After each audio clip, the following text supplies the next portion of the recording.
warahmatullahi wabarakatuh.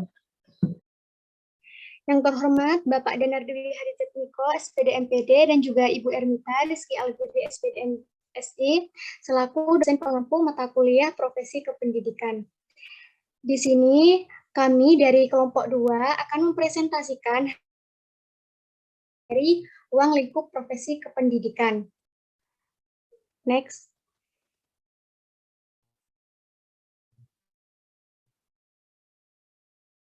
Slide selanjutnya. Kami dari kelompok 2 terdiri dari 2 anggota kelompok, yakni dari saya sendiri, Pak Ikotul Munawaroh dengan NIM 2102101011015, dan rekan saya, Indra Idrawan dengan NIM 2102101011081. Next. Di sini kami akan membahas ruang lingkup profesi kependidikan, yakni di antara lain ruang lingkup profesi kepala sekolah, ruang lingkup profesi guru, ruang lingkup profesi konselor, ruang lingkup profesi pengawas sekolah, ruang lingkup profesi laboran, dan juga ruang lingkup profesi tenaga administrasi. Pengertian dari profesi kependidikan. Profesi kependidikan terdiri dari 2 kata, yaitu profesi dan kependidikan, di mana kata profesi dalam KBBI diartikan sebagai bidang pekerjaan yang dilandasi pendidikan keahlian tertentu. Nah, sedangkan kata kependidikan dalam KBBI bergabung dengan kata tenaga, menjadi tenaga kependidikan. Tenaga kependidikan didefinisikan sebagai anggota masyarakat yang mampu mengabadikan diri dalam menyelenggarakan pendidikan sesuai dengan keahliannya, yang bertugas sebagai pembimbing, pengajar, peneliti, pengelola, atau administrator pendidikan. Jadi, dapat disimpulkan bahwa profesi kependidikan adalah suatu tenaga kependidikan yang memiliki peranan penting dalam menunjang penyelenggaraan proses pendidikan. Next.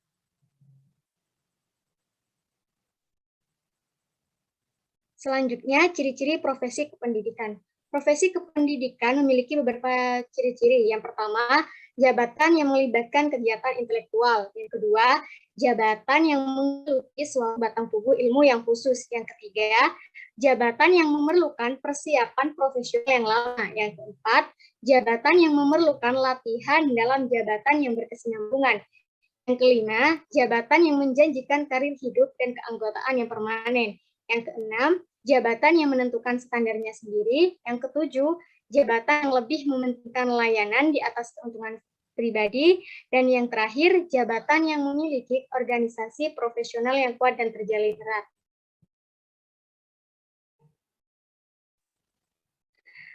Hak-hak tenaga kependidikan. Dalam Undang-Undang Nomor 20 Tahun 2003 tentang Sisdiknas dijelaskan bahwa hak yang melekat pada diri tenaga kependidikan adalah sebagai berikut. Yang pertama, memperoleh penghasilan dan jaminan kesejahteraan sosial yang pantas dan memadai. Yang kedua, memperoleh penghasilan sesuai dengan tugas dan prestasi kerja. Yang ketiga, memperoleh pembinaan karir sesuai dengan tuntunan pengembangan kualitas. Keempat, memperoleh perlindungan hukum dalam melaksanakan tugas dan hak atas hasil kekayaan intelektual. Dan yang kelima, memperoleh kesempatan untuk menggunakan sarana, prasarana, dan fasilitas pendidikan untuk menunjang kelancaran pelaksanaan tugas. Slide selanjutnya. Selain hak, tenaga pendidikan juga memiliki kewajiban, yakni antara lain yang pertama, menciptakan suasana pendidikan yang bermakna, menyenangkan, kreatif, dinamis, dan juga dialogis. Yang kedua, mempunyai komitmen secara profesional untuk meningkatkan mutu teladan dan menjaga nama baik lembaga, profesi, dan kedudukan sesuai dengan kepercayaan yang diberikan kepadanya. Slide selanjutnya. Klasifikasi tenaga kependidikan. Klasifikasi atau pembagian tenaga kependidikan itu dibagi menjadi 3, yaitu kepala satuan pendidikan, pendidik, dan juga tenaga kependidikan lainnya. Yang pertama, kepala satuan kependidikan.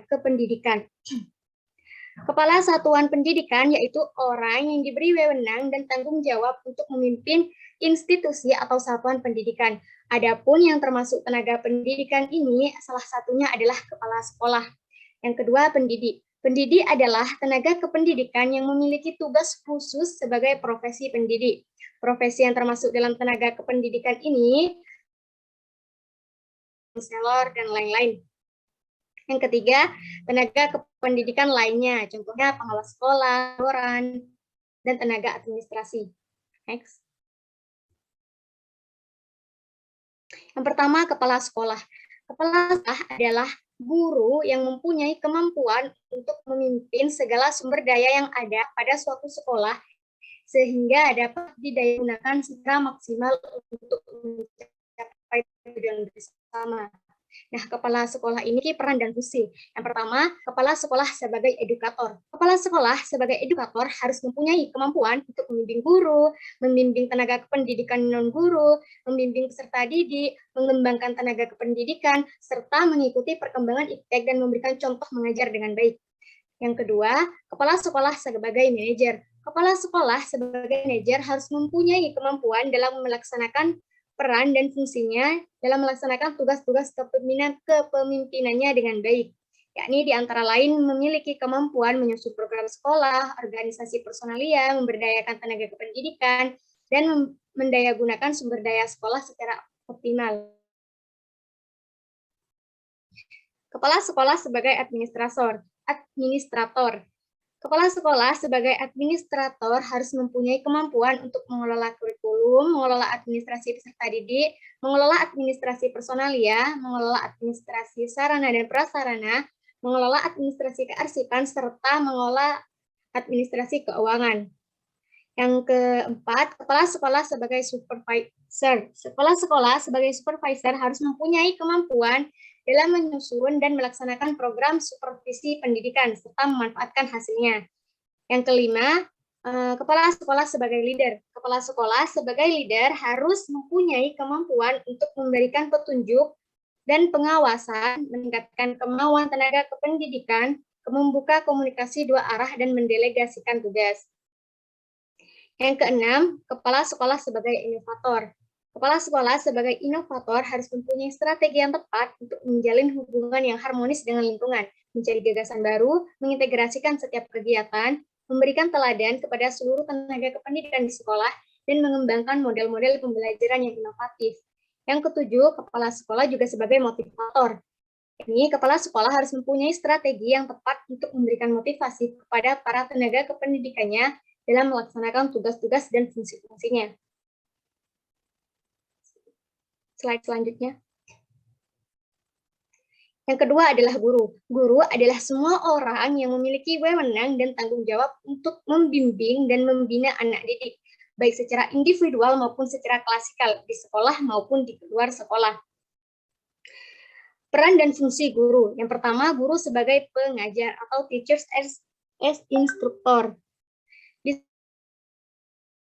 Memberikan pengajaran di dalam sekolah atau kelas, yaitu menyampaikan pelajaran kepada peserta didik agar mereka memahami dengan baik semua pengetahuan yang telah disampaikan tersebut. Selain dari itu, guru juga harus berusaha agar terjadi perubahan pada diri peserta didik pada aspek sikap, keterampilan, kebiasaan, hubungan sosial, apresiasi, dan sebagainya dengan melalui pengajaran yang diberikannya secara sistematis dan terencana. Yang kedua, guru sebagai pembimbing atau teacher as counselor. Di sini, guru memiliki kewajiban untuk memberikan bantuan kepada peserta didik agar mampu menemukan masalahnya sendiri, memanjakan masalahnya sendiri, dan mengenal dirinya sendiri, serta menyelesaikan diri dengan lingkungannya. Yang ketiga, guru sebagai ilmuwan atau teacher as scientist.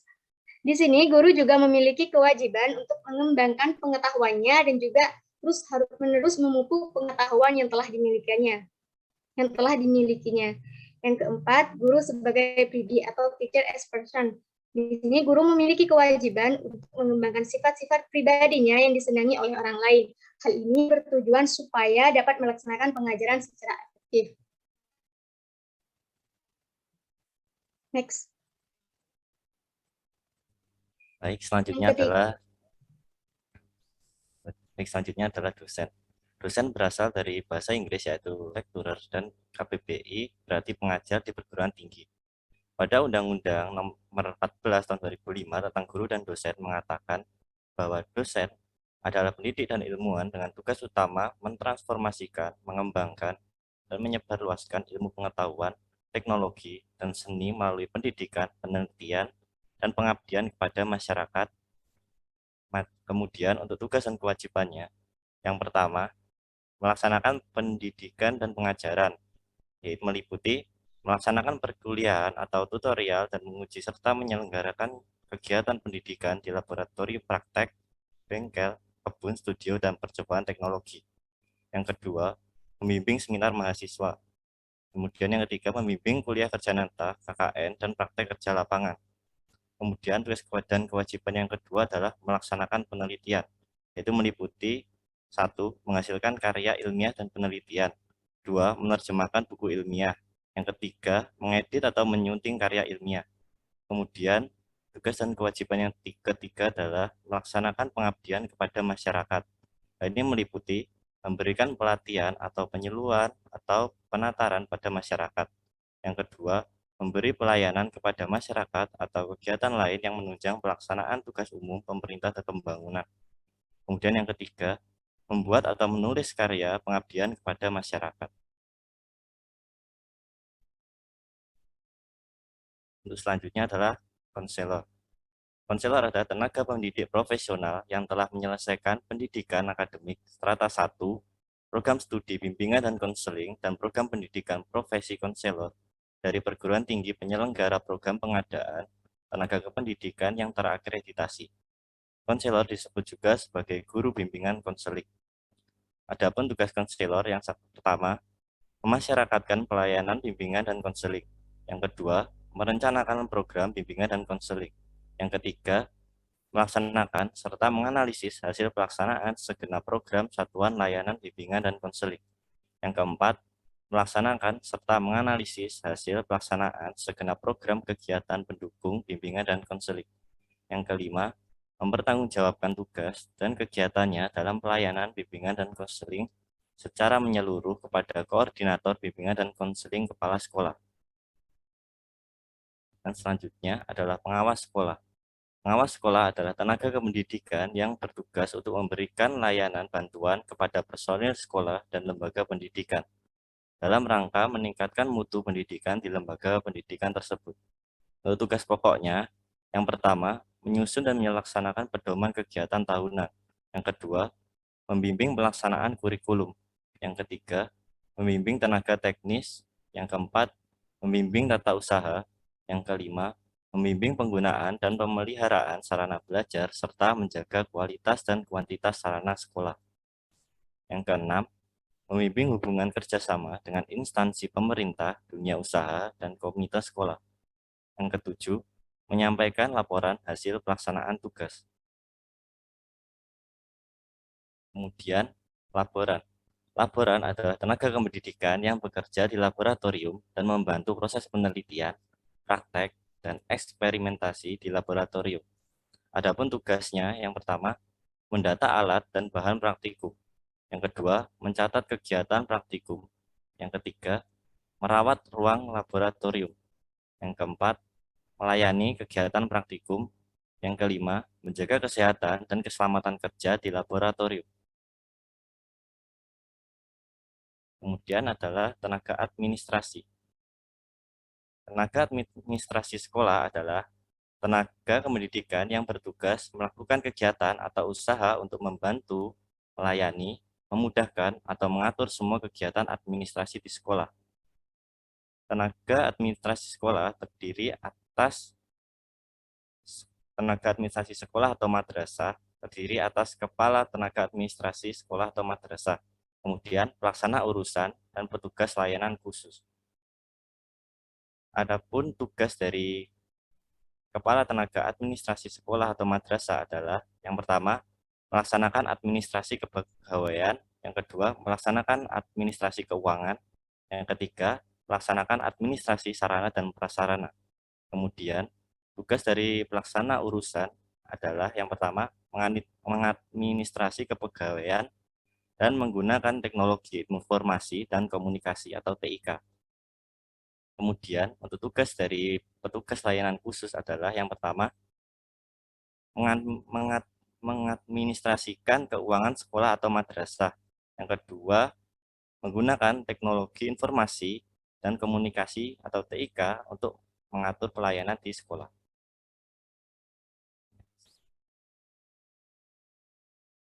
Ini tugasnya yang tadi. Saya ulangi kembali, itu tugas Kepala Tenaga Administrasi. Yang pertama, melaksanakan administrasi kepegawaian, keuangan, sarana dan prasarana, hubungan sekolah dengan masyarakat, persuratan dan pengarsipan, kesiswaan, kurikulum, dan layanan khusus. Kemudian yang kedua, menerapkan teknologi informasi dan komunikasi atau TIK. Kemudian tugas pelaksana urusan, yaitu yang pertama, mengadministrasikan segala sesuatu yang berkaitan dengan jabatannya sebagai pelaksana urusan. Yang kedua, menggunakan teknologi informasi dan komunikasi atau TIK. Baik, untuk selanjutnya saya kembalikan ke moderator. Terima kasih. Sekian dari pemaparan atau penjelasan materi dari kita. Mungkin ada yang ingin bertanya, bisa bertanya. Di sini kami membuka beberapa termin, di mana setiap termin akan menampung 5 pertanyaan. Nah, untuk yang ingin bertanya bisa menggunakan fitur raise hand dan pertanyaannya bisa dituliskan di dan serta nama dan NIM-nya. Terima kasih. Mbak, pertanyaannya 5 aja ya, karena habis itu saya mau jelaskan LKM sebentar. Kalau masih ada waktu, boleh dilanjutkan pertanyaan lagi. Kalau enggak, biar ini ditutup ya. 5 dulu aja, habis itu nanti saya kasih LKM dulu ya. Oke.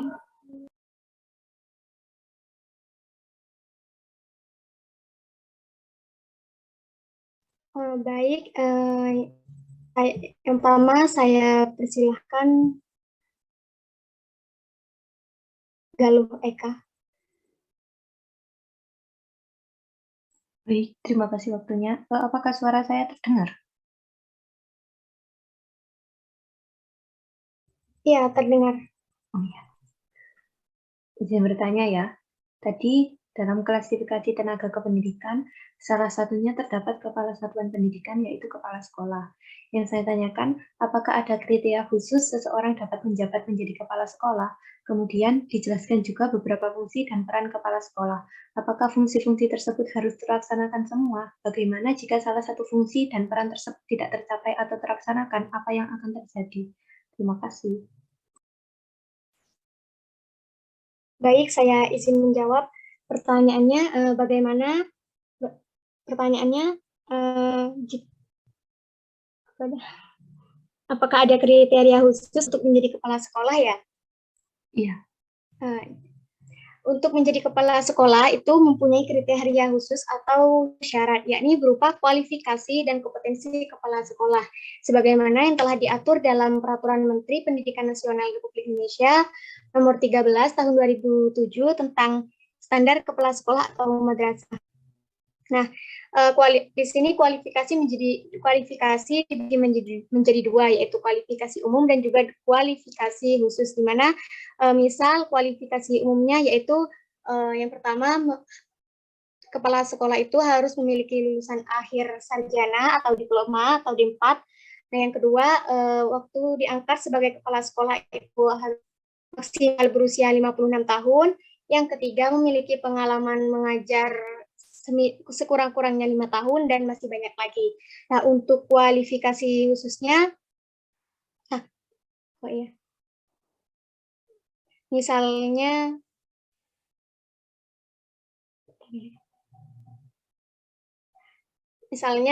kan kepala sekolah itu ada kepala sekolah TK, ada juga yang kepala sekolah SD, SMP maupun SMA. Nah, yang kualifikasi khusus untuk kepala sekolah TK misalnya. Jadi syaratnya yaitu harus berstatus guru TK. Yang kedua harus memiliki sertifikat sebagai guru TK. Nah, begitupun juga dengan SD. Misalnya syaratnya itu harus berstatus sebagai guru SD. Yang kedua juga harus memiliki sertifikat pendidik sebagai guru SD dan masih banyak lagi. Nah, untuk yang kedua, bagaimana jika kepala sekolah tidak melakukan peran dan fungsinya itu sebagaimana mestinya. Nah, di sini kan sudah dijelaskan ya bahwa kepala sekolah itu memiliki beberapa peran dan fungsi. Nah, apabila kepala sekolah itu tidak menjalankan peran dan fungsinya, justru akan berdampak ya, karena ini merupakan tanggung jawab kepala sekolah, jadi harus dilaksanakan. Apabila tidak dilaksanakan, maka sekolah tersebut itu tidak akan teratur, yakni berantakan, dan peserta didik itu akan tidak tertangani, dan juga gimana ya, ketika sistem sekolah itu tidak teratur, maka pelaksanaan proses pendidikan itu juga tidak akan teratur seperti itu. Apakah bisa dipahami? Baik, izin menanggapi. Kalau misalnya ya, dari fungsi-fungsi tersebut, peran dan fungsi tersebut ada yang tidak tercapai. Berarti apakah keadaan kepala sekolah itu bisa dilanjutkan atau Maaf, putus-putus. Mohon maaf, sinyalnya kurang bagus, bisa diulang ya? Soalnya putus-putus. ini suara saya yang putus-putus lah? Enggak, sudah terdengar. Di sini yang sinyalnya agak cepat sih. Oh ya, izin menanggapi. Kalau misalnya yang tadi jelaskan itu tidak terpenuhi kan berarti kondisinya tidak baik ya. Nah, itu apakah kepala sekolahnya itu bisa diteruskan menjadi kepala sekolah atau perlu ada tindakan khusus? Sebenarnya harus ada tindakan khusus, karena apabila diteruskan maka kondisinya akan semakin tidak baik.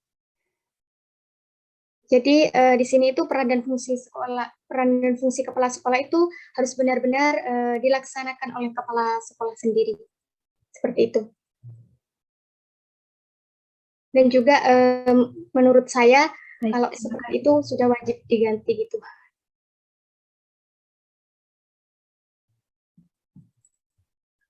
Berarti bisa langsung diturunkan jabatan atau bagaimana ya? Iya, bisa diturunkan jabatannya. Baik, terima kasih penjelasannya. Ya, sama-sama. Pertanyaan selanjutnya saya persilahkan. Mungkin dari Lailatul. Sebentar Mbak, tadi yang Mbak Galuh itu dari kelompok berapa ya? Dari kelompok 1, Ibu. Dari kelompok 1, oh ya. Nah, 3 pertanyaan berikutnya dari kelompok 3, 4, 5 dulu ya. Nah, terus habis gitu boleh dikasihkan ke kelompok lainnya ya. Baik, Ibu. Saya izin bertanya, apakah di sini Laila sebagai kelompok 1 atau berapa ya? Saya dari kelompok 6. Oh iya, maaf Ibu, apakah diperbolehkan gitu? Di pending dulu, didahulukan yang kelompok 3, 4, 5 dulu ya. Oh ya, mungkin di sini yang kelompok 3, 4, dan 5 bisa raise hand, dan untuk yang lain bisa menurunkan raise hand-nya terlebih dahulu ya, supaya bisa. Yang kelompok 3, 4, dan 5.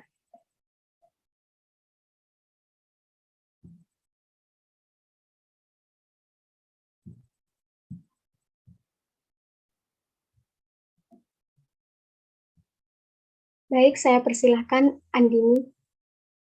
Sebelumnya saya bertanya, apakah Andini merupakan anggota kelompok berapa ya? Ya baik, terima kasih moderator. Saya anggota kelompok 3.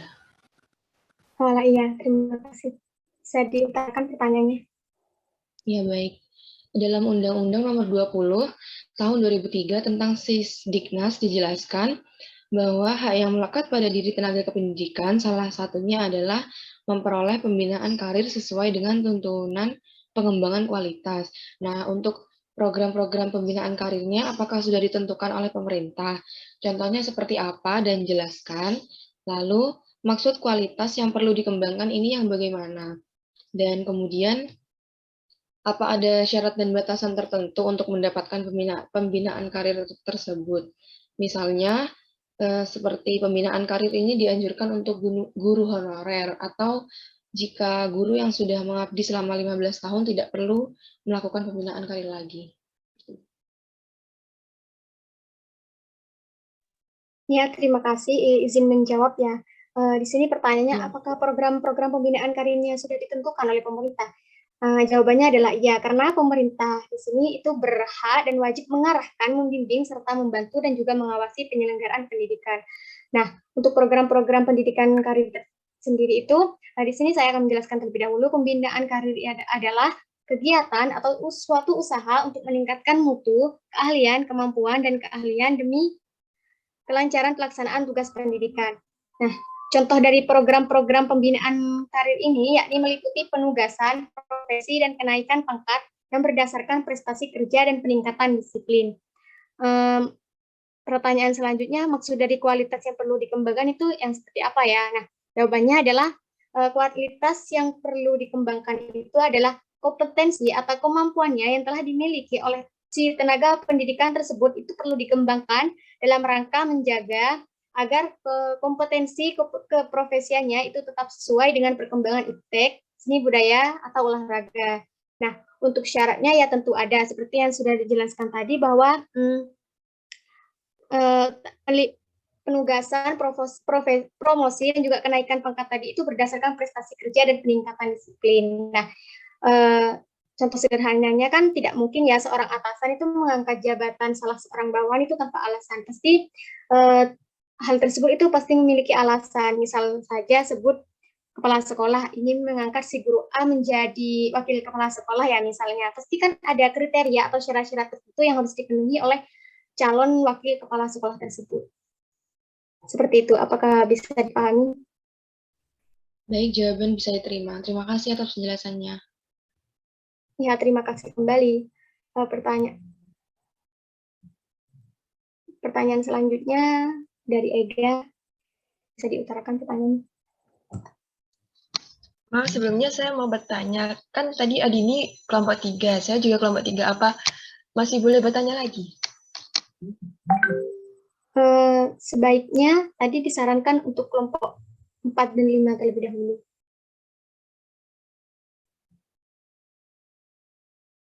Mungkin dari kelompok 4 dan 5 bisa bertanya. Permisi moderator, dari kelompok 5 masih belum ada pertanyaan. Ya, terima kasih. Apakah ada? Permisi, dari kelompok 4 juga belum ada. Ya, terima kasih. Izin bertanya, Bu, apakah boleh dari kelompok lain bertanya ya, Bu? Menambah 2 pertanyaan lagi, karena masih 3 pertanyaan. Iya, boleh, Mbak.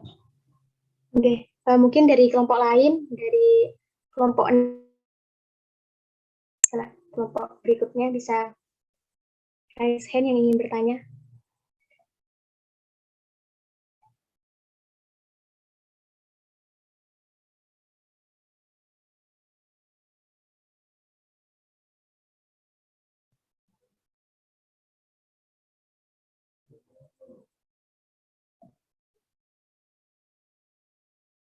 Saya ulang kembali ya, mungkin ada dari kelompok lain yang ingin bertanya, bisa raise hand, khususnya kelompok 6 atau 7 atau berapa.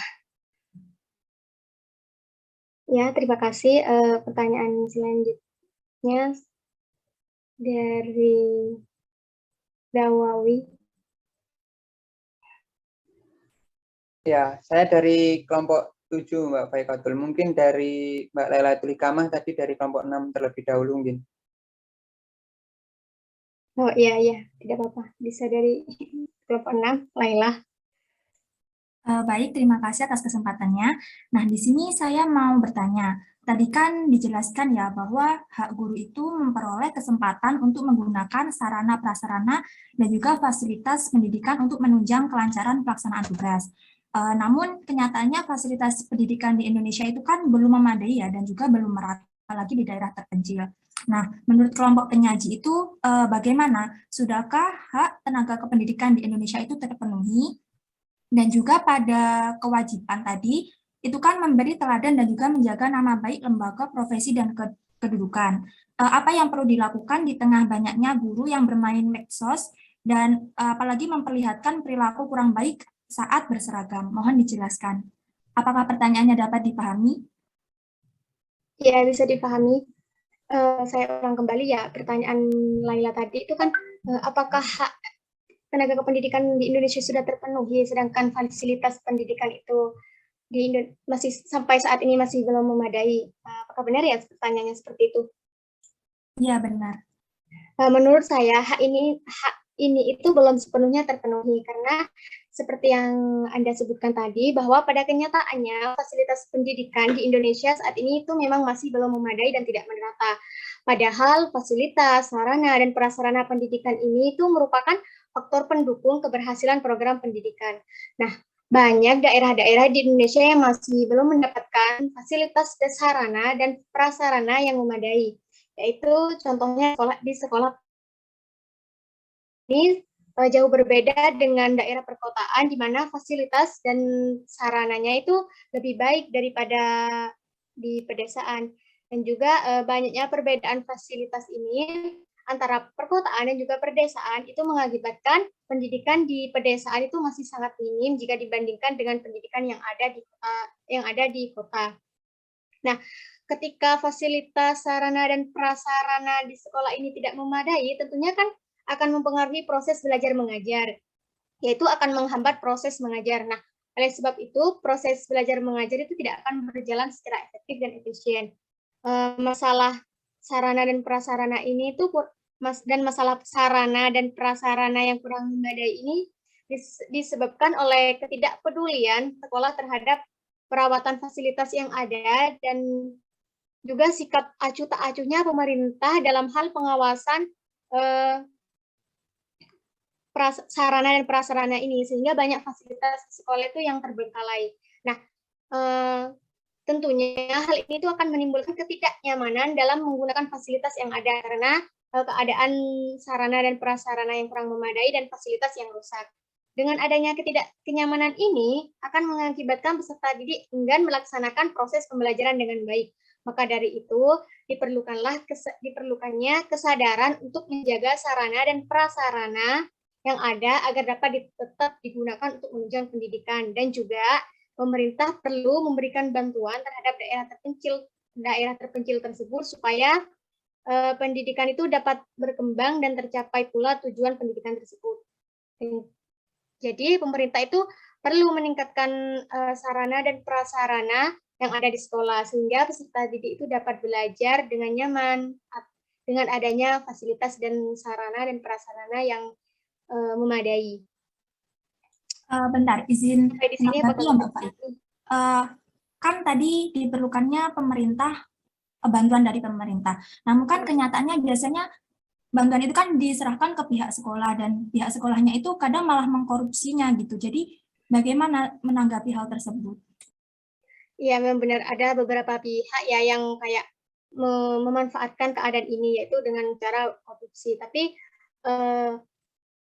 ini tuh apa ya? Kalau udah pemerintah memberikan amanah itu seharusnya kayak pihak-pihak yang diberi amanah itu harus menjalankan amanah tersebut. Nah, itu ya seperti yang saya jelaskan tadi perlunya kesadaran diri dan juga kalau misalnya dia atau pihak korupsi itu tidak sadar, maka lingkungan luarlah yang dapat mengatasi hal tersebut, yaitu dengan cara mungkin dengan mengingatkan atau menegurnya atau bahkan melaporkannya ke pihak yang berwajib seperti itu. Apakah bisa dipahami sampai di sini? Ya, bisa. Dan untuk pertanyaan yang satunya tadi, apakah bisa dijelaskan? Tuh guru yang bermain TikTok itu ya? Ya, benar. Nah, iya.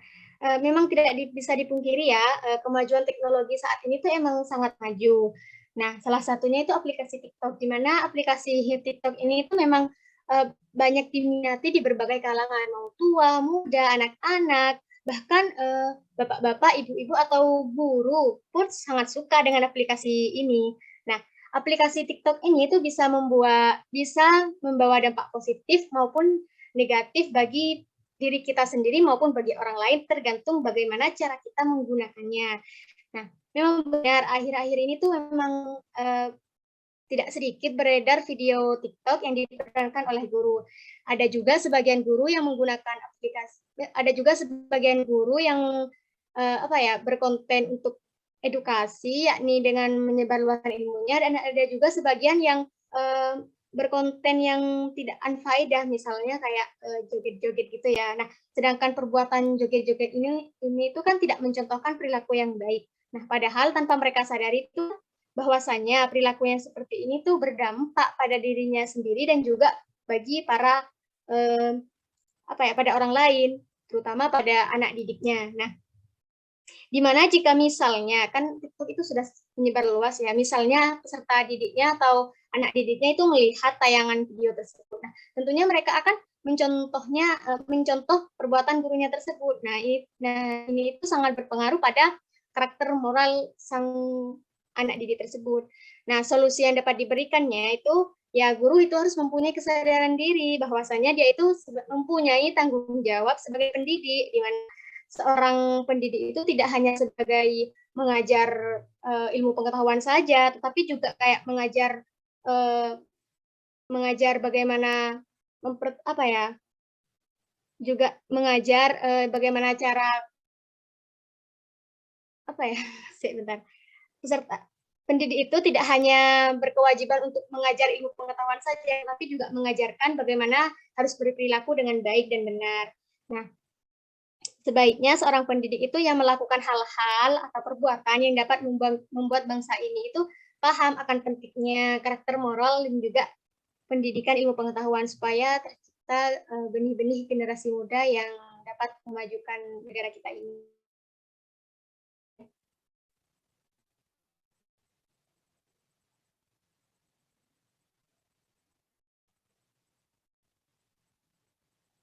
Mohon maaf, apakah suara saya terdengar? Oh iya, terdengar. Jadi kesimpulannya itu untuk guru yang seperti itu harus ada kesadaran dalam dirinya sendiri gitu ya, agar tidak melanggar tanggung jawab dan kewajiban dan juga lebih pandai dalam memanfaatkan medsos. Seperti itu, Kak? Ya, benar.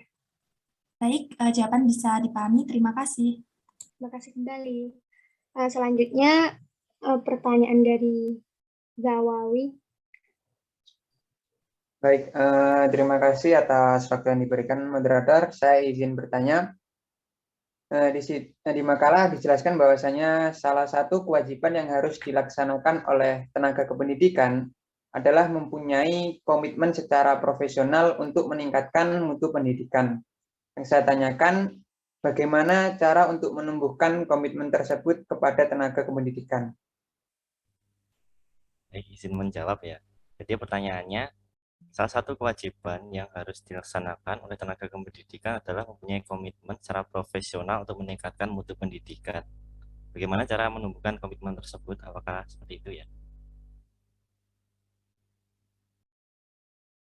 Baik, untuk jawaban dari saya, untuk menumbuhkan sebuah komitmen secara profesional, biasanya sebuah instansi sekolah yang dipimpin oleh Wakakurikulum ya, kalau sepengetahuan saya itu mengadakan sosialisasi yang mengumpulkan guru-guru di SMA sedaerah. Jadi mereka itu saling bermusyawarah untuk sama-sama memajukan pendidikan di wilayah tersebut. Jadi mereka juga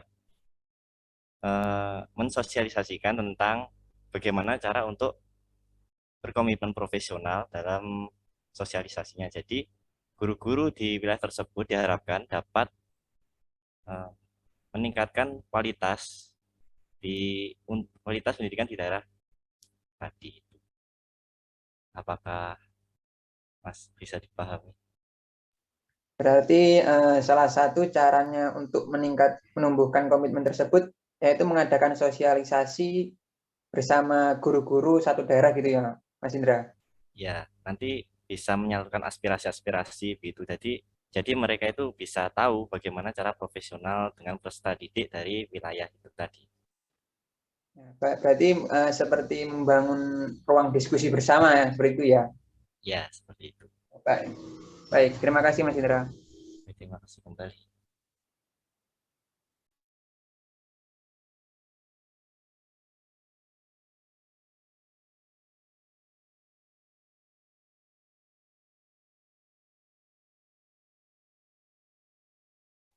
Baik, terima kasih. Apakah sudah 5 pertanyaan? Permisi Ibu, apakah masih bisa dilanjut atau? Oh ya, dilanjut 5 pertanyaan lagi aja sudah Mbak. Cukup waktunya. Oke. Untuk yang ingin bertanya bisa raise hand.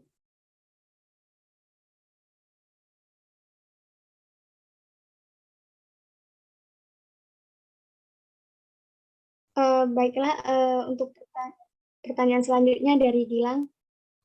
Baik, terima kasih atas kesempatannya. Pertanyaan saya ada 2. Untuk yang pertama, saya mau tanya, kenapa kok saya sering mengetahui guru itu sering berpindah-pindah sekolah gitu, dan kepala sekolahnya juga sering berpindah-pindah. Kalaupun tujuannya baik, mungkin gurunya pindah agar sekolah di sana lebih baik karena ada guru ini. Menurut saya itu tidak 100% bisa terlaksana karena guru ini baik di sekolah ini gitu menurut saya. Lalu yang kedua, bagaimana tanggapan Anda tentang pandangan masyarakat dan alumni tentang yang menganggap kepala sekolah yang bagus itu yang sering melakukan pembangunan di sekolahnya?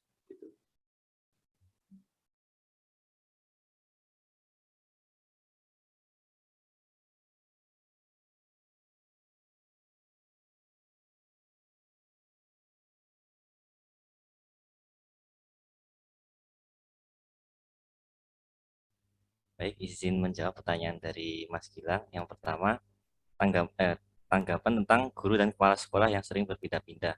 Kalau setahu saya, kepala sekolah itu memiliki masa jabatan ya, khususnya yang PNS itu maksimal 4 tahun ya. Jadi setiap maksimal 4 tahun itu pasti mereka berpindah-pindah ke suatu instansi ya. Sedangkan kalau guru, setahu saya yang berpindah-pindah itu PNS, karena biasanya ada instansi yang kekurangan pendidik di suatu mata pelajaran tertentu itu berkonsultasi ke dinas pendidikan setempat ya. Jadi dinas pendidikan itu nanti akan bermusyawarah untuk mendata guru-guru yang memiliki kompetensi di mata pelajaran tersebut di daerah tersebut atau di wilayah lain, dan nanti akan diusulkan untuk pemindahan ke instansi yang membutuhkan. Mungkin seperti itu ya untuk pertanyaan yang pertama, apakah bisa diterima?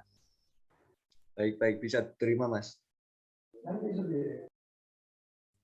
Baik, selanjutnya untuk pertanyaan yang kedua tadi, tanggapan tentang pandangan masyarakat dan alumni yang menganggap kepala sekolah yang bagus itu yang sering membangun fasilitas ya. Jadi menurut saya setuju ya, karena sepengalaman saya di sekolah menengah dulu itu kan ada kasus ya, yaitu tentang kepala sekolah itu korupsi ya. Jadi masyarakat itu juga sebelum itu juga mengeluhkan bahwa sekolah itu pembangunannya itu stagnan ya, jadi tidak ada pembangunan sama sekali. Jadi masyarakat itu memandang sekolah tersebut itu kurang baik gitu ya. Namun juga setelah kepala sekolahnya itu diganti, diisi jabatan oleh kepala sekolah yang lain, kan itu pembangunannya jadi meningkat ya, dan prestasinya itu juga meningkat. Jadi pandangan dari masyarakat sekitar dan alumni itu berubah, yang tadinya kayak mohon maaf ya, itu merendahkan sekolah tadi menjadi membuat sekolah tadi itu favorit seperti itu. Seperti mempunyai anggapan bahwa sekolah tadi itu favorit setelah pembangunannya melesat dan prestasinya meningkat. Mungkin seperti itu ya menurut saya. Apakah bisa diterima atau ada jawaban yang lain? Baik, terima kasih Mas. Jawabannya sangat memuaskan. Mungkin sedikit tambahan dari saya menanggapi pertanyaannya Mbak Laila, karena tadi kan Mbak Faikotul kan kontra ya. Kalau saya pro guru nari-nari di TikTok, ya positif thinking saja. Dia itu guru seni tari gitu. Jadi dengan baju yang begitu, dengan gerakannya begitu ya cocok karena dia guru tari gitu. Mungkin karena kita masang TikTok itu nggak perlu dideskripsikan saya guru tari gitu. Positif thinking aja gitu Mbak. Boleh. Mungkin saya lebih pro sih, gitu.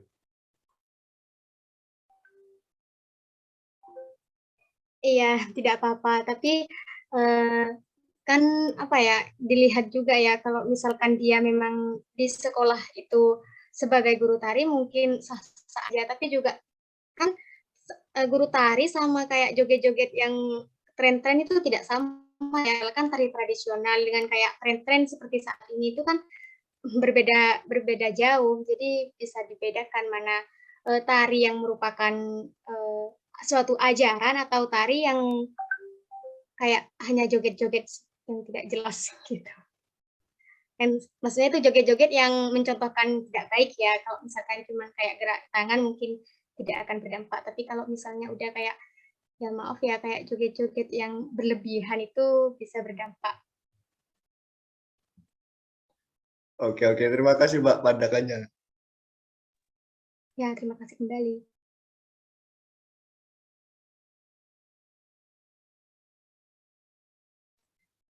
Selanjutnya mungkin apakah dari teman-teman masih ada yang ingin bertanya? Bisa raise hand.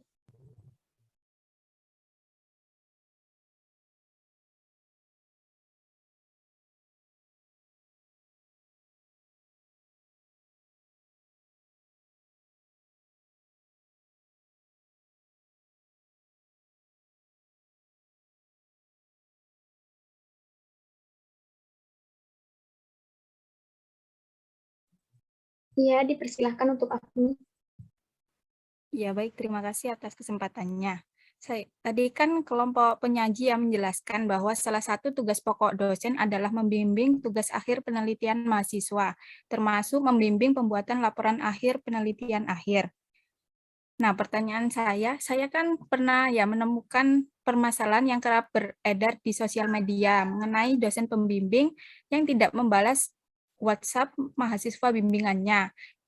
Itu sampai berbulan-bulan yang mengakibatkan mundurnya kelulusan mahasiswa tersebut. Nah, padahal tujuan mahasiswa tersebut itu untuk konsultasi mengenai skripsi yang akan disusun. Sedangkan pada masa pandemi ini kan mahasiswa itu bergantung pada WhatsApp sebagai media komunikasi antara dosen dengan mahasiswa. Nah, bagaimana tanggapan penyaji mengenai hal tersebut? Itu apakah dosen itu melanggar UU nomor 14 tahun 2005 seperti yang dikatakan pada makalah? Mohon penjelasannya. Terima kasih.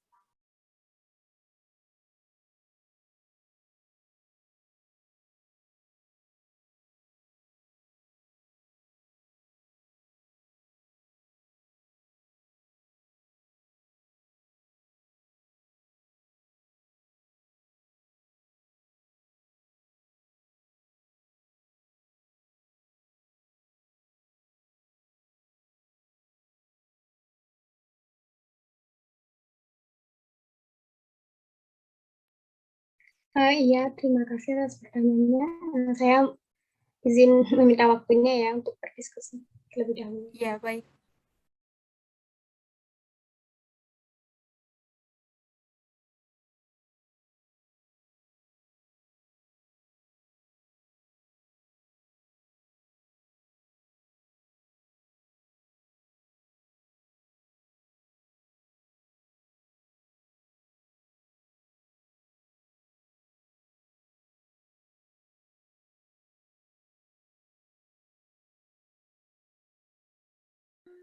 Baik, ini diskusinya menarik sekali ya.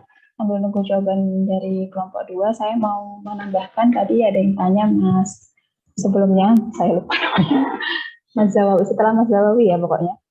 Pertanyaannya kenapa kok guru sering berpindah sekolah gitu ya. Nah, sekarang ini ada program pemerintah dari Menteri Pendidikan yang diturunkan ke Dinas Pendidikan itu untuk memajukan setiap sekolah di seluruh wilayah kabupaten atau kota gitu ya. Nah, sehingga untuk wilayah SD dan SMP itu kan memang dibebankan kepada Dinas Pendidikan kabupaten atau kota. Nah, di situ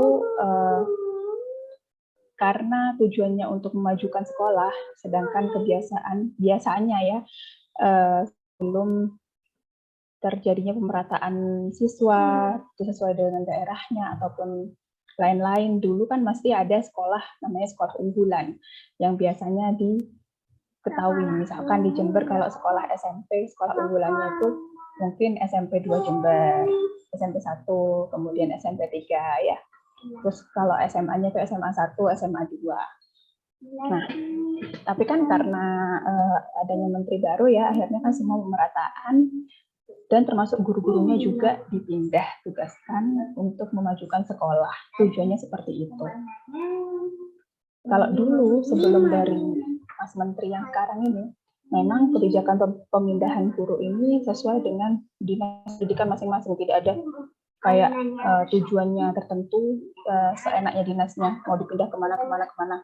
Tapi kalau sekarang sudah include-kan jadi satu, guru SMA seprovinsi ya, pemindahnya seprovinsi, kalau guru SD SMP sekabupaten. Itu diatur oleh peraturan dari Menteri Pendidikan, seperti itu ya. Kemudian apa lagi? Oh ya, silahkan nunggu kelompok 2 dulu deh.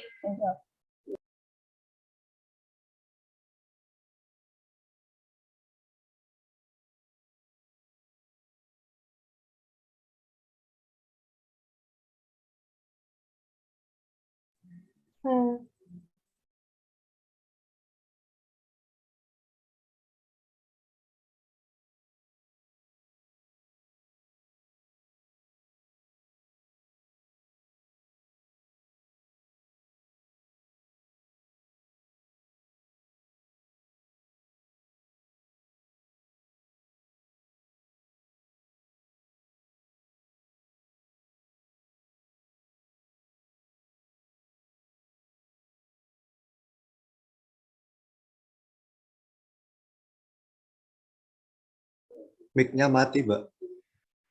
Masih termute, Mbak Ekotul.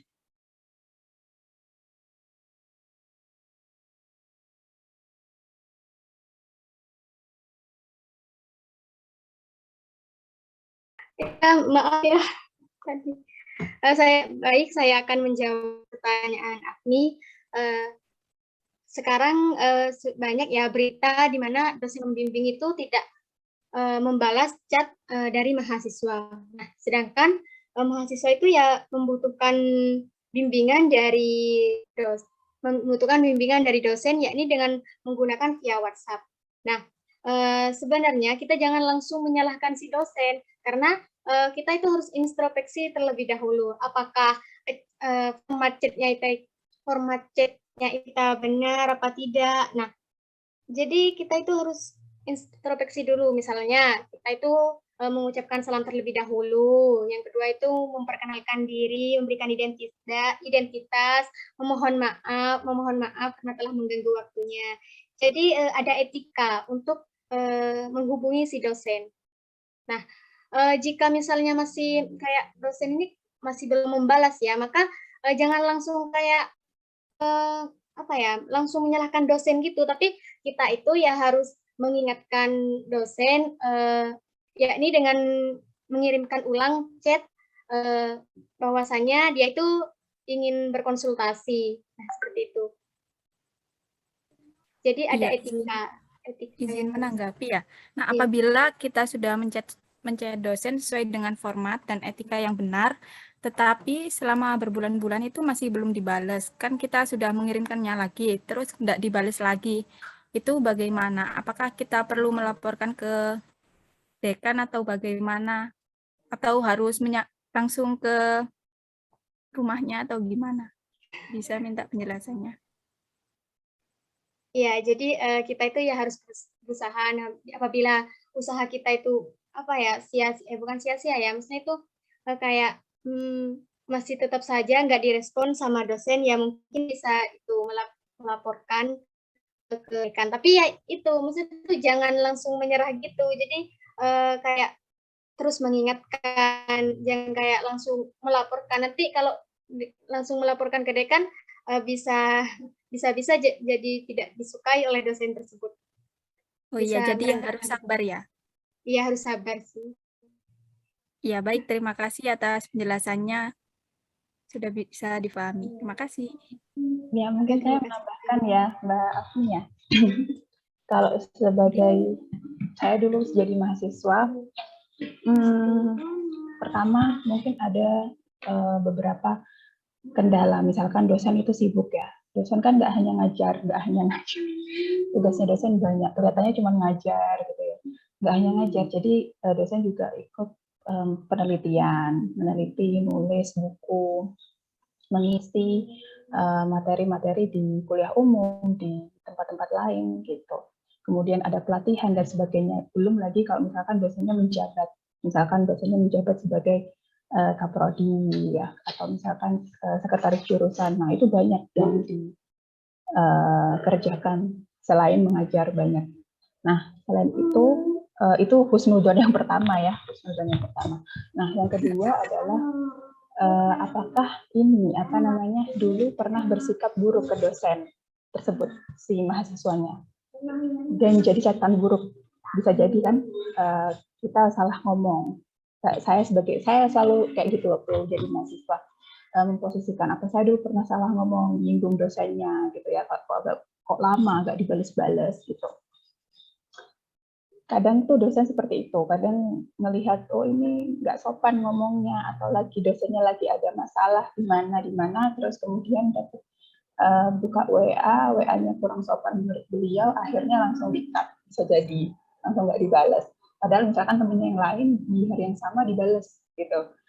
Ada yang kayak gitu. Nah, itu. Terus yang ketiga adalah waktu WA atau waktu menghubungi si dosen, apakah di jam kerja ataukah di tengah malam atau lebih dari jam 5 sore. Nah, itu sangat berpengaruh ya. Itu kadang nih jam 6 waktunya saya istirahat gitu, misalkan dosennya seperti itu, akhirnya ya udah mikirnya besoknya bakal dibalas, ternyata lupa. Ada yang seperti itu. Nah, sehingga alasan yang lain juga banyak ya, sangat banyak ya, namanya dosen complicated, nggak semua dosen sifatnya sama. Sehingga kita ini harus sabar. Sebagai mahasiswa kan kita yang butuh dosennya, kita butuh dibimbing, kita butuh menyelesaikan skripsi dengan cepat biar bisa lulus. Sehingga kita yang perlu sabar, kita yang perlu tiap hari mengingatkan. Nggak perlu mengingatkan, nggak perlu Bu, saya atau Pak, saya ingin mengingatkan jenengan kalau saya ini butuh bimbingan. Nggak usah, di WA aja. Jadi misalkan hari ini nggak bisa, nggak dibales, ya udah mungkin sibuk, besok nggak bisa, mungkin sibuk lagi. Ketiga kali, hari ketiga masih nggak bisa, ya udah kalian tanyakan ke kakak tingkatnya yang sesama pembimbing dosen tersebut. Gimana karakternya ibu atau bapak itu? Apakah sukanya ditemui ataukah sukanya ditelepon? Kan ada yang seperti itu ya, apalagi yang sudah senior, nggak suka baca-baca WhatsApp, itu nggak suka. Jadi sukanya ditelepon, ada yang seperti itu. Kemudian ada juga yang ini. Sebentar.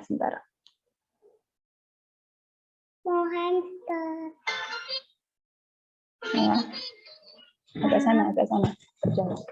Nah, kemudian kalau misalkan sudah diingatkan, misalkan dalam seminggu itu ternyata nggak balas, kemudian sudah tanya karakter dosennya seperti apa ke kakak tingkatnya gitu ya, mungkin butuh pendekatan, butuh datang dulu untuk pertama kali bimbingan, menghadap dulu Bu, mau memperkenalkan diri Bu atau Pak, saya anak bimbingan panjenengan, saya ingin berkonsultasi masalah skripsi, atau misalnya hanya skripsi sih sebenarnya, kayak makalah, misalkan tugas, proyek, boleh seperti itu. Apakah boleh saya datang ataukah perlu via WhatsApp aja sudah cukup? Ada yang pengen ketemu sama mahasiswanya, datang aja, kalau via WhatsApp nanti kalian nggak paham. Ada yang kayak gitu. Ada yang nggak mau, ada yang udah datang ke rumah, saya kasih alamatnya. Ada yang seperti itu. Bahkan ada yang dosen yang ketika di WhatsApp itu mungkin kurang sopan, akhirnya nggak dibalas, tapi ketika kita bahasanya sopan atau ketika nelpon, malah langsung disuruh ke rumahnya, malam-malam gitu. Ada yang kayak gitu. Jadi tergantung dari tipikal dosennya. Jadi harus sering-sering, makanya ikatan mahasiswa itu penting ya, sering-sering berkomunikasi dengan kakak tingkat, dengan teman-temannya, biar tahu, oh ini karakternya seperti ini dosennya, oh ini karakternya seperti ini. Jadi biar mudah pendekatannya, jangan langsung tiba-tiba, kadang kan ada ya mahasiswa yang nggak tahu di rata-rata yang sosial. Nah itu langsung menghubungi UC3, terus langsung curhat di sana gitu ya, akhirnya dosennya dipanggil dan sebagainya, padahal kita nggak tahu waktu itu apa yang terjadi dengan mahasiswa, atau apakah yang terjadi dengan dosen, apakah dua-duanya sama-sama salah ataupun salah satu salah, kan kita nggak tahu. Nah, jangan langsung seperti itu gitu ya. Atau bisa juga yang terakhir, kalau emang sudah nggak bisa sama sekali, ya saya agak-agak batuk. Kalian silakan, kan kalian punya DPA, dosen pembimbing akademik. Nah, dosen bimbing akademik itu gunanya adalah untuk konsultasi juga masalah tentang akademik kalian. Itu hubungan dengan dosen dan bagaimana DPA itu pasti lebih mengenal teman-teman dosennya daripada mahasiswa ke dosen. Jadi itu lebih utama ya. Bu, saya pengen atau Pak, saya pengen konsultasi masalah ini, butuh nasihat. Saya harusnya seperti apa? Tuh, nanti insya Allah ini loh, pasti ada jalan lah. Tuh. Karena saya lihat ya, kalau di Prodi Pemas ini, alhamdulillah dosen-dosennya ini lebih pengertian. Kan jarang juga yang dosen yang sepuh tuh jarang ya. Kalau di Prodi lain yang sepuh-sepuh banyak, jadi nggak mau, via WA memang nggak mau bales. Itu ada, kita harus datang. Ada yang ya udah lanjut nggak dikoreksi, nggak ada. Tapi nanti pada saat sepro atau sidang dibabat habis, banyak kayak gitu. Ya, jadi gitu. Ini baru semester 2 ya, sudah punya banyak motivasi dan nasihat dari saya, udah catat aja. Siapa tahu kalian nanti kalau misalkan udah punya skripsi ataupun nanti kalau ada tugas-tugas proyek yang berhubungan dengan dosen atau dengan orang yang lebih tua yang usianya kayak dosen kalian bisa lebih wise, lebih sabar. Gitu ya. Oke, Ibu, terima kasih banyak atas penjelasannya. Nggak memuaskan. Memuaskan ya, iya. Nah, kadang kayak gitu sih. Oke, lanjut. Mohon maaf, izin bertanya, Bu, apakah pertanyaan masih dilanjutkan? Oh iya ya, udah 9.36 ya. Habis ini kalian ada kuliah? Ada, Ibu. Ada, oh ya udah kalau gitu di stop dulu sampai di sini ya. Oke, Bu, terima kasih. Stop. Sekian dari kami. Mohon maaf apabila ada kesalahan atau kata. Saya memohon maaf sebesar-besarnya. Terima kasih. Wassalamualaikum warahmatullahi wabarakatuh. Waalaikumsalam warahmatullahi wabarakatuh. Oke, terima kasih kepada kelompok 2, presentasi yang mengagumkan dan juga diskusi yang sangat bagus ya.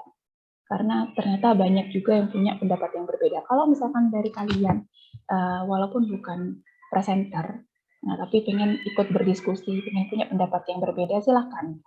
Tidak apa-apa ya. Hendaknya moderator itu juga open gitu kepada semua pendapat. Gitu ya. Oke, ini bagus banget barusan. Oke, kalian sudah lihat ya di kolom chat saya sudah kirim LKM. Ini LKM 1, nanti LKM-nya kurang lebih ada 5 LKM yang akan diselesaikan tapi per bab. Nah, ini karena bab 1 sudah selesai ya, kelompok 1 dan kelompok 2. Nah, sehingga ini LKM-nya silahkan dikerjakan per kelompok. Boleh download di sini, boleh download di MMP, silahkan. Waktunya seminggu, nanti ya minggu depan maksimal dikumpulkannya. Ya, kalau nggak salah sehari sebelum minggu depan. Jadi kalau hari Selasa berarti hari Senin.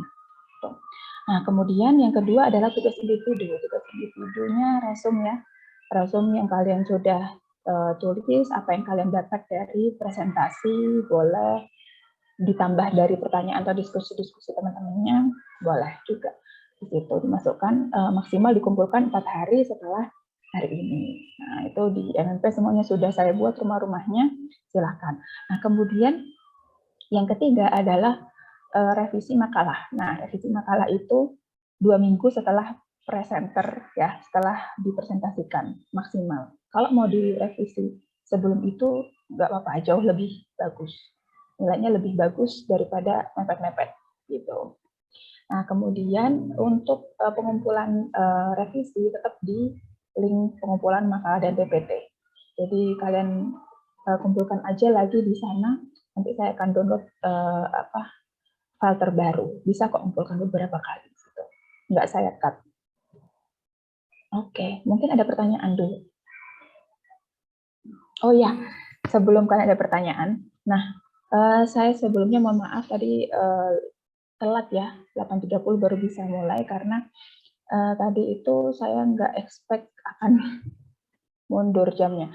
Masih isi bensin dan ternyata macet. antri lama, isi bensinnya lama, macet di antara bis-bis dan truk-truk, jadi ya udah. Oke, kemudian yang terakhir, ya, ini kalau nggak salah ada 5 mahasiswa yang mengisi untuk bisa luring ya.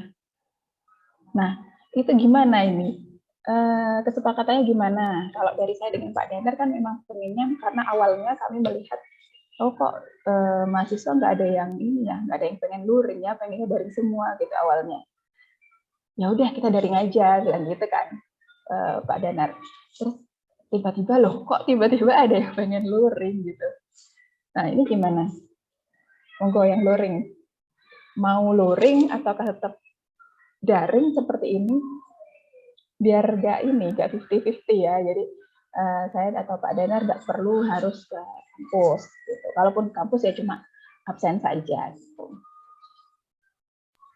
Baik, memberikan pendapat ya Bu. Ya, termasuk yang minta luring ya Mas Gilang ya. Ya, kan saya juga minta luring, berarti saya itu mengharapkan kuliah akan diadakan secara luring karena komunikasinya nanti di sana lebih baik gitu. Tapi saya tidak memaksakan untuk teman-teman yang daring untuk hadir secara luring gitu. Karena saya tahu gimana susahnya dari daring ke luring, mungkin dari satu kebiasaan, lalu kedua ekonomi, ketiga kesehatan itu juga diperlukan gitu Bu. Oke, kalau pendapat teman yang lain gimana? Selain Mas Gilang, kan ada 5 orang nih, kurang 4. Pengen tahu saya, kalau yang pendapat yang daring ya pengennya daring gitu ya. Ya monggo, silakan. Izin berpendapat Bu. Ya, Mbak Galo. Sebenarnya sama Bu, saya milih luring itu karena saya rasa kalau luring itu komunikasi ke dosen itu lebih mudah. Jadi kalau ada apa-apa itu langsung bisa tanya gitu loh Bu. Terus juga kalau saya sendiri lama-kelamaan di depan laptop itu juga capek. Kadang materi itu nggak masuk sama sekali di saya itu. Kalau terlalu lama, iya. Oke. Seperti itu Bu. Oke, berarti kurang 3 orang. Makasih Mbak Galo. Selanjutnya siapa yang mau berpendapat? Berarti harapannya yang luring itu pengennya luring gitu ya. Permisi, izin berpendapat. Ya. Sebenarnya saya juga nggak jauh beda dari Gilang sama Galuh. Saya kalau misalnya kuliahnya daring itu, kan apalagi kita kan sudah selama 2 tahun ya Bu, di depan laptop belajar, itu kayak pemahamannya itu kayak masuk kanan tapi keluar telinga kiri gitu Bu, agak sulit buat dipahami gitu. Tapi kalau misalnya kalau teknisnya ada luring sama daring kan saya juga tidak tahu ya Bu. Jadi kalau misalnya emang terpaksa dilaksanakan daring juga, itu ya juga tidak masalah Bu. Begitu. Oke. Kalau pendapat 2 teman yang lain, apa kira-kira sama atau mungkin ada pendapat berbeda? Saya disuruh orang tua Bu, disuruh masuk gitu. Kesel lihat wajah saya setiap hari di rumah gitu. Enggak ya? Samakah semua? Oke. Kalau gitu, saya anggap sama ya. Kalau diam berarti saya anggap sama. Nah, jadi gini, Rek. Kalau misalkan kita gini, kalau saya dengan dosen-dosen lain, oke, luring, oke. Asalkan ya itu minimal ya, paling enggak tuh setengah kelas lah datang. Kalau cuma 5 orang, 3 orang, sama aja. Kita belajarnya tetap daring. Jadi kalian masuk di sini ya. Kalau kalian ada yang nge-add saya, jadi kalau ada yang nge-save kontak saya di WhatsApp, saya foto ini kosong semuanya. Jadi percuma. Jadi kalian hadir di sini di kelas, tapi kalian tetap di depan laptop gitu loh. Paham saya? Karena teman-temannya di laptop semua. Teman-temannya nggak ada di sini gitu. Nah, kecuali kalau kalian mau masuk semua, kompakan saat kelas gitu ya, masuk semua oke. Saya malah oke, senang. Bahwa nanti saya akan persiapkan bukan tulisnya apa segala macam di sini gitu, misalkan butuh viewer dan sebagaimana kita kuliah seperti biasa, itu saya malah oke. Saya senang malah. Kenapa? Karena komunikasi 2 arah berlangsung dengan baik, dan kalian nggak di depan laptop juga, kan percuma ya kalau misalnya kalian di kelas terus kalian di depan laptop, saya di depan laptop juga, terus krik gitu, ngapain? Cuma dalam satu ruangan yang sama gitu. Jadi silahkan didiskusikan lagi sama satu kelasnya, sama teman-teman satu kelasnya yang luring-luring ini bagaimana. Kalau memang mau daring seperti biasa, khusus semester segini ini saja, atau khusus mata kuliah ini aja, ya udah oke. Nanti kalau semester depan pengen luring, ayo semuanya bareng-bareng luring gitu. Jadi jangan beberapa orang saja, ya minimal setengah kelas lah. Biar nanti karena di sini gini ya, kalau kalian bisa lihat di sini tidak disediain kamera. Sebentar ya, sorry. Ini masih ngeblur.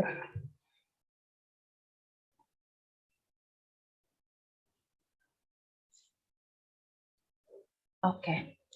Nah, di sini tidak disediain kamera, Rek. Nih, kelasnya cuma kayak gini aja. Anak saya ikut. Nah, nggak disediain kamera. Jadi kalau misalkan kita nggak kayak di fakultas lain, beberapa fakultas sudah oke. Jadi setiap kelas itu udah ada kameranya sendiri di sana. Jadi kalau mau hybrid kayak luring plus daring itu masih oke. Saya ngajar di depan kelas, misalkan ngomong bla bla bla, itu kerekam ke kameranya enak gitu ya. Kalau sekarang kalau di FKIP masih belum memenuhi ininya, jadinya ya di depan laptop gitu masing-masing, gak ada kameranya gitu. Kecuali saya YouTuber ya, langsung gitu. Nah gitu. Jadi silahkan didiskusikan kembali aja, yang luring dengan yang daring ini saat kelas maunya kayak gimana. Nah nanti kalau misalkan semester depan, insya Allah kalau misalkan ini kita membaik, kalaupun masih seperti ini, kalau kalian mau luring oke gitu. Tapi semuanya kalau bisa, semuanya ya. Jadi oke, jadi enak gitu. Semuanya sama-sama paham materinya, kita sama-sama diskusi dengan enak gitu, dapatnya juga bagus gitu. Itu ya kalau dari saya menyampaikan diskusi kami, saya dengan Pak Danar kayak gimana. Jadi silahkan nanti minggu depan kalian sampaikan ke saya maunya kayak gimana ya. Oke, sorry nih ya ngambil waktu 6 menit. Oke deh, kalau gitu silahkan yang belum absen silahkan absen terlebih dahulu. Kalau misalkan belum terrecord, silahkan WA saya saja, nggak apa-apa. Nanti saya akan absenkan. Itu saja mungkin yang bisa saya sampaikan. Terima kasih atas kehadirannya semuanya ya. Semoga sehat selalu. Semoga semester depan lebih baik lagi, bisa luring semuanya. Pengennya gitu ya. Biar paham, terutama materi-materi yang matematika murni. Kalau materi diskusi seperti ini masih oke lah gitu ya. Tapi kalau matematika murni kayak aljabar abstrak dan sebagainya itu luar biasa bingungnya. Ya baik, itu saja dari saya. Wabillahi taufiq wal hidayah. Wassalamualaikum warahmatullahi wabarakatuh.